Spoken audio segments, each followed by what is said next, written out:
A youthful blonde woman with the map of the world in wrinkles embedded on her face stands as the wind picks at her gray dress with its playful fingers. Her gaze captivated by a pair of pistachio green eyes that, from the moment they graced the world with their presence, stole the sun's personality. A crinkled pink hand reaches towards her bowed face from a tiny blue package that weighs no more than a grocery bag on a Wednesday, but for whose toothless, sly smile, the woman would watch the fish-shaped bubbles of her last screams pop as they cleave the unsuspecting surface of the hushed lake. She looks at this little face that views its own 2 feet like a Nobel Prize discovery as she imagines pushing her son on the swings that creak with laughter as he giggles at the symmetrical one-story brick houses that are winking hello to him from the ground. She imagines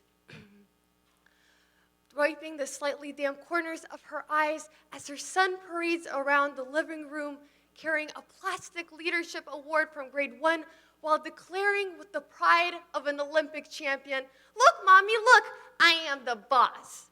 Yet, as she looks down at the ragged dress that unsuccessfully tries to convince itself that being held together by black crooked stitches was a fashion statement and not an urgent sign for retirement, she realizes that childhood was a word created by people with refreshing turquoise infinity pools on their balconies, and for whom flying on a plane to Cuba for Uncle Frederick's last-minute wedding was a reality, and not a nourishing fantasy to silence the hoarse howls of a deserted stomach.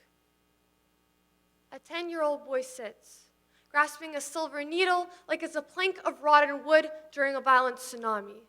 His fingers, covered in dents, traitors of his pointless search for the reason why cold metal became his life's companion instead of the soft leather of a football. He works mindlessly, like a child digging through burning sand in search of treasure, as sickness clutches at his insides and a migraine stomps on his brain from lifting the needle at the colorful waking of the sky and not being released from his tyrannical grip until 1 a.m. of the next day. Exhaustion begs the tears locked inside the rusted metal cage of his chest to finally join the sweat imprinted on his skin, but he knows that this expression of humanity will grant him a meeting with the plastic pipe that enjoys planting violent brushstrokes of bruises on his body, and the oilcloth that is eager to become the unwanted, blasting music at 3 a.m. neighbor to his useless tongue. The ghost of his health is now tightly stitched into the extravagant pink prom dresses and embroidered into the neat yellow sunflowers on the minuscule pockets of long-legged straight jeans. Droplets of his blood pigment the flashy clearance sale signs that decorate our Gap clothes stores today.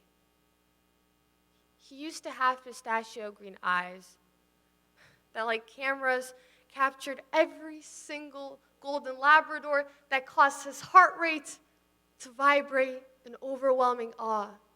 But these precious gems had over time faded, like the ink in the ballpoint pen that used to leave blue indents on paper as he feverishly tried to solve the imbalanced chemical equation of his life. The boy's back is now permanently bent into the question mark that is his future. Since sacrificing textbooks for an oat cake served with a tasteless side of cancer, not only slowly chipped away at his proud posture, but also washed away his dreams. He works, even though his status as an apprentice snatches coins out of the air before they could reach his tired, eager fingers. He works, fueled by the waning hopes that he'll one day buy his childhood back. He works, because otherwise he will die. 160 million children in the world never got an education. never understood what it's like to wrap themselves in layers and layers of blankets until they resembled onions while rereading Harry Potter for the third time and drinking lukewarm apple juice. 160 million children in the world never swung on the swings and felt the freedom push them higher than the emerald trees celebrating summer below. 160 million individuals, 4 times more than the population of Canada, had their childhood brutally murdered before they could shake its clammy hand. In 2023, in the century of equality, when fast fashion free thinkers swiftly fold $40 million into their back pockets with every single sunset, 160 million children sit on the stone-cold floors that they consider their homes and wonder why humanity deemed their future too worthless to fight for.